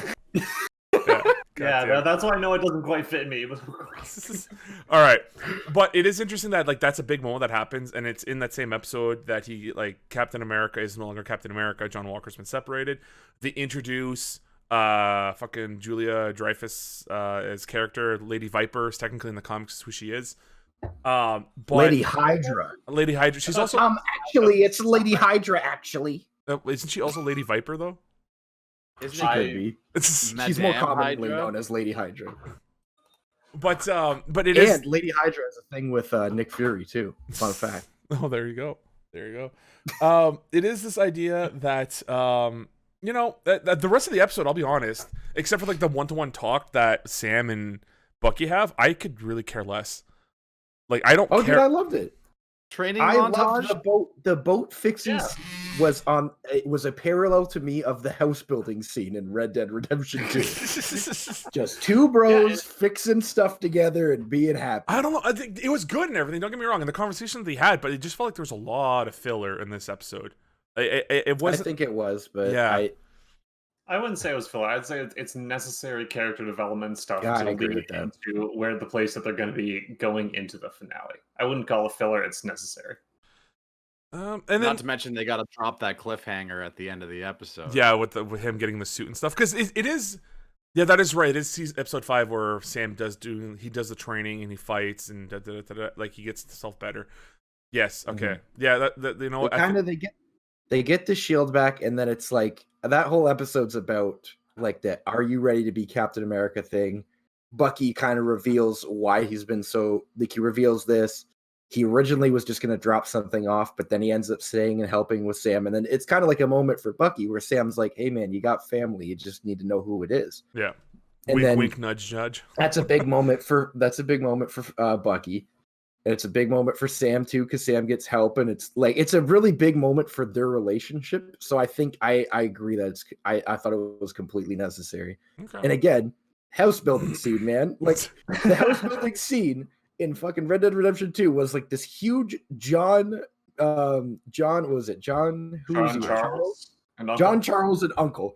A weird little like, but it just incredibly developed their friendship and relationship together and made you like Uncle more. And like we all loved Charles by that point, but made Charles even cooler. Like I think that simplicity like that, like just couple of dudes fixing stuff together, Just a just couple is of nice. bros. It's a nice. What's wrong with this? Guys being dudes. And like the whole community coming together to help and everything. Like it was really nice. Like yeah, it was a little bit fluffy, but it led up to Sam being like, okay, I think I'm ready to be Captain America. Yeah. I love that he goes to talk to Isaiah first before he does it.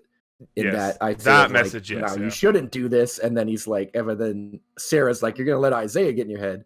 It's just like it's your choice, whatever. Yeah. And then it leads on to the perfect tee off for the 6th episode with my favorite part of the whole. I think the 6th episode is my favorite episode by far, and not because of any like specific writing or things. It's all of like my comic book dreams coming true. Like Yeah. It's very action and fan service heavy, and seeing incredible. in that suit, and then It's like the last comic series was cool. It's like the 3rd act of Endgame. Super fan service heavy. Yeah. I get that. Yeah, no. So, but yeah, it Yeah, does. yeah, It does ultimately like I think we've already talked about too, like episode 6 being. I think it's good. That I hate the ending of episode 6. I think the show should have ended when they had the pan zoom or just the pan to Isaiah Bradley's statue. It felt like that was a proper way to end the show. No, I need my Bucky at the cookout. I need that scene. I loved it. Like that should have been before then. They should have found a way to put that in before, and then just have the Isaiah Bradley stuff at the end. I think that would have been a perfect, kind of like a melancholy but still happy ending, especially for that character and stuff. I understand. I think that the Isaiah Bradley, it was a very powerful scene for me. Yeah. I really enjoyed it. I like that. It's the idea. It's the same thing about Sam in comparison to Steve Rogers. Sam cares about the little people too, not just helping whoever asks him to help. He cares about the people that need it the most. Yeah. And this is the closure that Isaiah needs, and he does it for him, and it's amazing. Yeah. And I think that it's a really serious, it's a happy but serious note to end on. And they wanted to end on, hey guys, Bucky is better.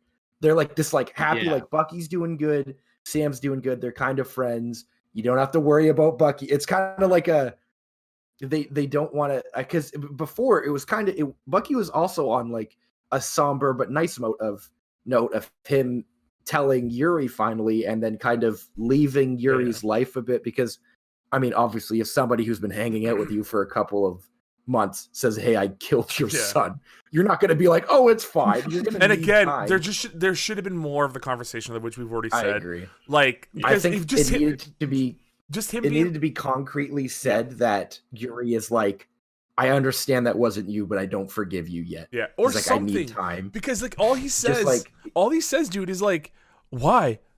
I was the Winter Soldier." He's like. It's like, I had no control, but that's it. And then he leaves. And it's like, come on, man. Like, there should have been... I wanted to see, like, Bucky break down and cry. Like, I want him to fucking hurt right there. And then you have the shot of him in the wrist. His ass. Yeah, you're right. Should have ripped his head off and just been like, "Hail Hydra! Oh, it's Eternal along. He never was fixed." Forgive me! Forgive me! Turns out that old guy was the real Mandarin. Yeah. So racist. God damn. Anyways, holy shit. All right. We have gone over a little bit on time. We're going to go into the post show now, but before we leave, out of 10, what would you give? Oh yeah, by the way, the end credits switching to Captain America in the Winter Soldier. Oh, beautiful, beautiful guy on top. Beautiful. A little disappointing that Bucky didn't get a name change, because he's still considered the Winter Soldier. But we'll talk about that. Well, also because there's already a movie called Captain America and the Winter Soldier. Yeah, right. But But That's true. We find out that it's Because cyclical. It just Captain starts up. Bucky. Yeah, we just find out that it's a time warp. Now they're going all the way back to like Captain America, the actual Captain American Winter Soldier movie. All right. yeah, it just plays the entire movie. Yeah. I will. Out of I 10. will say though, out of 10. Yeah. For my personal enjoyment, 10. For actual, like, TV film, like in terms of really good TV, comparing it to that, probably like a 7. Okay. 7 or 6. I mean, this is comparison to shit like True Detective, Breaking Bad. It's nowhere near that level. But in terms of what I enjoy, 10 out of 10. Perfect. It did everything I wanted it to do. All right, Colin. I'll very similar to Liberty, because I'll put it just a little bit higher, like a 7.5. Okay. Okay. All right. What about you, Tom? Say like 10 for me, but Okay. 7 to 8 for general audience. I would But- give it. I'd give it a 6.5, a 7. Yeah. Where would you rank this? We'll go with you, Tom. In the entire like your ranking of the Marvel movies. Where would you put this in that ranking? In the entire Marvel, the MCU.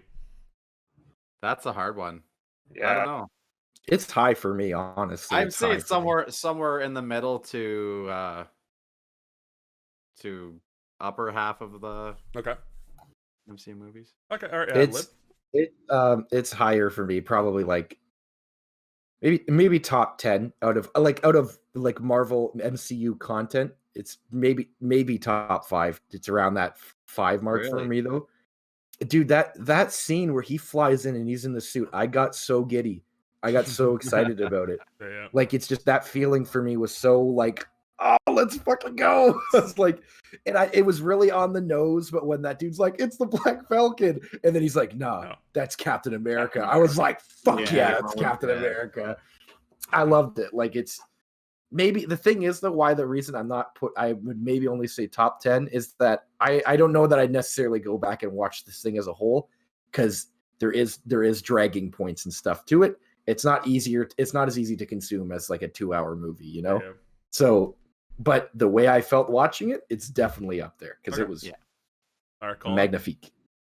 I haven't really thought about like ordering all of the Marvel stuff, but I guess I'd put it in the top 10 somewhere. All right. Sounds like Specifically, I'm really not sure how to answer that. so. Slightly above Thor: Dark World. So it sounds to me. Above Dark World, trust me. It sounds to me like we're gonna have an episode soon where we're gonna have to rank all the MCU Tier list? Yeah, Tier list yeah. episode? We're gonna have another tier list we episode. need to start like a fucking tier list podcast or something like that. Shh, I'm Where trying we to. just dedicate time to do this. We could do tier list bonus episode.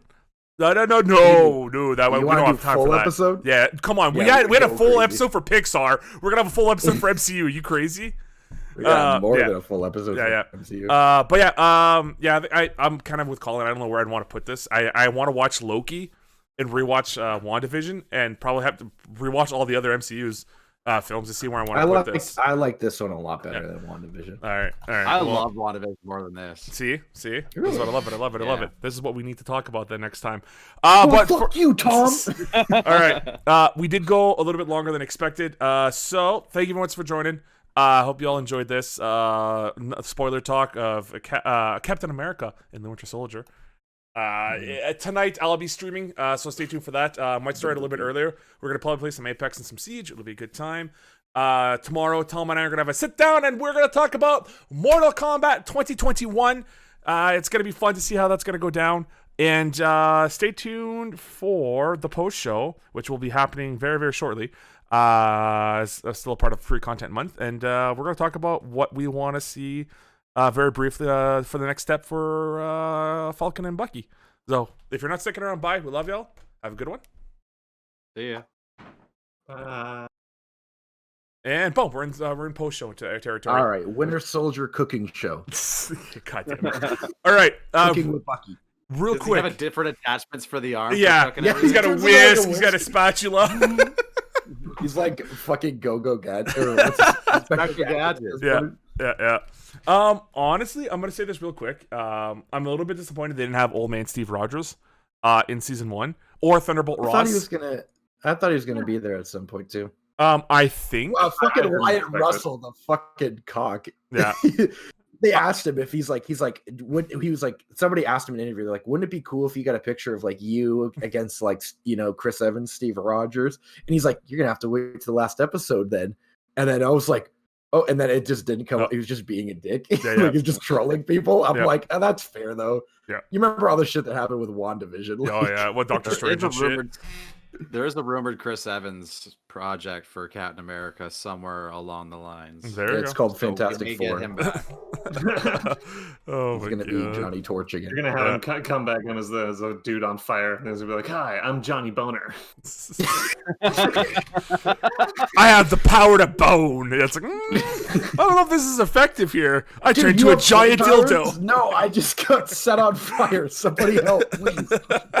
Or he's got some sort of venereal disease that makes it feel like fire. Oh God. Oh It's man. the worst character. That's why it's Boner, Johnny Boner. All right. Gonorrhea or whatever it might be. Oh. So, do you think they're gonna do season 2? No. No. Ew. I think I yes. don't think- I think they will. I think that they're going to continue this. I don't think it's gonna happen right away. I think it's gonna happen after a couple of films, but they're gonna come back to this. I can almost guarantee it. They have I so many think- characters that this can't be in a film, all in a film. It has to have more afterwards. I would have said yes, but then fucking Zemo's butler fucking murked all of those Flag Smasher dudes. Yeah, but see, they, Like, it was- they weren't important. Like, no one fucking cared about that, though. I cared about them. I liked those were like the people that were like morally like we're not as okay with killing innocent people. So I was like, I wonder what's gonna happen to the flag, and then they just get blown up, and I Right. was like, oh shit. That's okay. them. That's them trying to quickly wrap up the Flag Smashers like storyline. I don't think it was the Flag Smashers. I think it was more the Super Soldiers. They didn't. Yeah. They didn't want to have all these super soldiers running around. Yeah, so they they're need- like, they- we'll just because- kill the rest of the super soldiers. Try to explain that in a film, right? Why there's like so many more like fucking Captain Americas running around smashing people in half. They Yeah. all have like different Yeah, countries. yeah, shields on them. yeah, pretty much. I'm not. I'm Captain Puerto Rico. I know it looks the same, but it's different. Trust me. Yeah, I no. feel like the MCU is going to use the TV shows as a good way to introduce characters. Like we've been introduced to Sam Wilson as Captain America. I think eventually they're going to be moving on to this is how they're going to open up characters, and then they're going to do big movies starring them.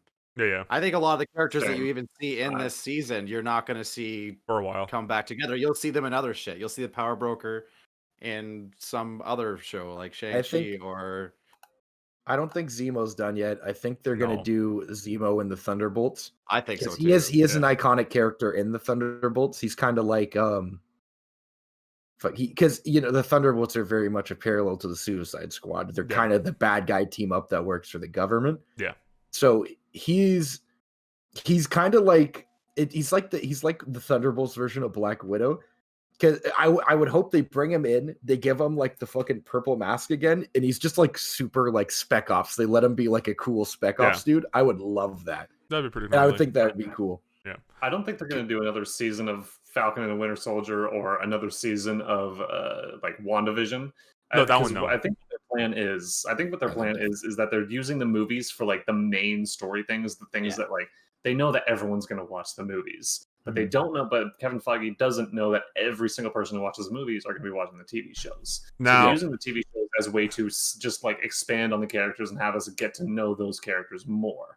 But they And aren't going to have anything for the movies rely at all, really, other than just a quick nod to end stuff that happens. In Now, I want to throw this. I want to throw this at you. Mhm. Give me a second. Oops, that's not the right one. I'm trying to find. I'm on the Disney Plus website here, real quick, and I want to see if it's what I believe I'm correct on. Right, Okay. but I just don't think they're going to have like, the super soldiers from the show show up in the movies. I think that these WandaVision is the only one that I don't think will have like that storyline's wrapped up. It's done.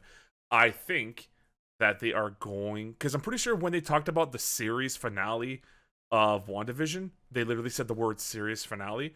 But when they've talked about Captain America, whatever, Falcon and the Winter Soldier, they kept on referring to, if I'm not mistaken, in programming as the season finale. That different wording could be So important. maybe they will do like a season 2, but it's going to be called Something Captain else. America. Yeah, something else, right? What I would love if they do a season 2 is going into Bucky as the White Wolf, as they are so willing to call him, but not give him. The White Wolf. Well, the White Wolf's character is so different. Yeah. White Wolf has never ever been Bucky Barnes.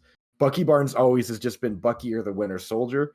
The Winter Soldier actually was part of the Thunderbolts in the comics, which is kind of funny. But when they started referring to him as a White Wolf, the White Wolf was a white kid who got abandoned in Africa, and the king of Wakanda adopted the kid because he was, abandoned, but then he was the son of the king, even though he was adopted. But then they had T'Challa, who was the rightful heir. So he realized he wasn't going to be king. So they kind of did that thing with Killmonger in a way, the idea of like a rightful king and the shot at the throne. They already examined that. And also there would be no reason for Bucky to try and take claim to the Wakandan throne. That would just be really weird. But it's kind of weird because the White Wolf has always historically been the leader of the secret Wakandan police. Which they could do. And he wears he could, but if they do, I'm interested. But I want him to get an all white suit. That's what the White Wolf wears. That'd be weird. And I also want him to have a pillowcase over his head too. You're getting a little weird there for me, there, Liv. I'm gonna say, all right. Calm down. A white vibranium suit, because that's what the White Wolf wears. All right, calm down. All right, I want to leave. I want to leave the post show with this. All right, I think you're absolutely right. It's a great idea. That'd be interesting. I want to leave you guys with this. You're gonna have to have the stream open for this, though. All right. Okay.